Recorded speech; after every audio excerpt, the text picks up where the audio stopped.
ভাটপাড়া ৯ নম্বর ওয়ার্ডের বাসিন্দা এবং ব্যারাকপুরের বিজেপি প্রার্থী অর্জুন সিং এর ইলেকশন এজেন্ট প্রিয়াঙ্কু পান্ডের বাড়ির পাশে মাঠের মধ্যে রাতের অন্ধকারে পড়ল বোমা। বিজেপি কর্মী প্রিয়াঙ্কু পান্ডের অভিযোগ, ভোট গণনা যত এগিয়ে আসছে ভাটপাড়া অঞ্চলে সন্ত্রাস করার চেষ্টা করা হচ্ছে। যদিও বাড়ির সামনে সিসি ক্যামেরা ফুটেজ ভাটপাড়া থানা পুলিশ সংগ্রহ করে নিয়ে গেছে, কিন্তু এই ঘটনায় ভাটপাড়া থানার পুলিশ কাউকে গ্রেফতার বা আটক করতে পারেনি।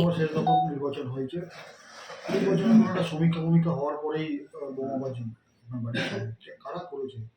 নিশ্চয়ই কারা করবে, তৃণমূল স্কুটিরাই করেছে। ঘটেছে যদি একটু বলছে। হঠাৎ 11টা 20 মিনিটে একটা বাইক করে দুজন ছেলে এসে ঠিক আমার বাড়ির সামনে মাঠে বোমা চালিয়ে যায়। সেই ঘটনা পাওয়ার পর আমি যখন নিজে আসি, আমি নিজের এমপির বাড়িতে ডকুমেন্টারি কিছু কাজ করছিলাম, তখন আমি খবরটা পাই। খবর পাওয়ার পর প্রথমে আমি ভাটপাড়া থানাকে জানাই। ভাটপাড়া থানা পুলিশ টিম বললো আমরা স্পটেই আছি, আপনি আসুন। যখন আসি তখন দেখি এখানে বোমা চলেছে, সেই স্টেল পিস্টেল সব ওরা অ্যারেঞ্জ করছে, কি পেয়েছে সেখানে। তাই বললাম এটা কী করে হলো, নিশ্চয়ই আমার সিসিটিভি ক্যামেরাতে সব দেখা যাবে, আপনারা দেখুন। তখন সিসিটিভি ফুটেজ বের করলো। ফুটেজের মধ্যে ওপেন দেখা যাচ্ছে কি বোমা চলার ঠিক 15 মিনিট আগে থেকে সেই বাইকটা সেই দুটো ছেলে 4বার রাউন্ড করেছে আমার বাড়ির সামনে থেকে। কি উদ্দেশ্য? সেটা কি উদ্দেশ্য হতে পারে? 4বার রাউন্ড করেছে, তারপরে লাস্টে বোমা চালিয়েছে। তো সেই ফুটেজগুলো ওনারা নিয়ে গেলেন। আমি বললাম কি দেখুন, এটা তো আপনি চিহ্নিত করতেই পেরেছেন, এবার তাদেরকে ধরার ব্যবস্থা করুন।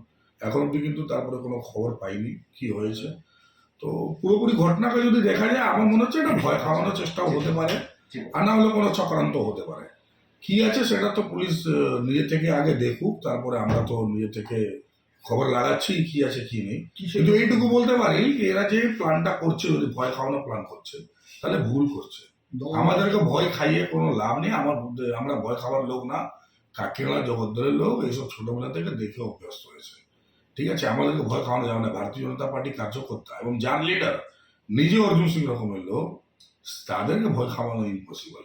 এসব ভুল করছে এইসব দুষ্কৃতীরা, যাকে তৃণমূলের লোকরা ইউজ করছে, তারা কিন্তু সাবধান থাকুক। আগামী দিন আপনারও বাড়ি যারা বোম চালাবে। এইভাবে বোম পড়লে তো এলাকার লোকরা, জনবহুল এলাকা আতঙ্কিত। নিশ্চয়ই সেটাই হয়েছে। যখন আমি এসেছি পুরো পাড়ার লোক, পুরো এলাকার লোক যাচ্ছে এখানে ভর্তি। কি বোমাটা চললো হঠাৎ করে, এরকম চালিয়ে গেছে। লোক নিজে থেকে বলতে আরম্ভ করলো এই বাইক থেকে এসেছিল, এরকম লোক ছিল। ঠিক সিসিটিভি ফুটেজে সেটাই পাওয়া গেছে। কারা চালাতে পারে বলে মনে করছেন? দুষ্কৃতীরাই আছে, আর কে হবে? তাকে সাহায্য করছে তৃণমূলের লোকরা। বারেবার প্রশাসনকে বলছি আপনার এলাকায় সার্চ করুন, এলাকায় একটা আলাদা টিম করে বোমাগুলি যত আছে সেটা উদ্ধার করুন, কিন্তু সেটা হচ্ছে না। সহজভাবে বোমা পেয়ে যাচ্ছে, এত সামান্যভাবে চারদিকে ঘোরার পর বোমা চালিয়ে চলে যাচ্ছে।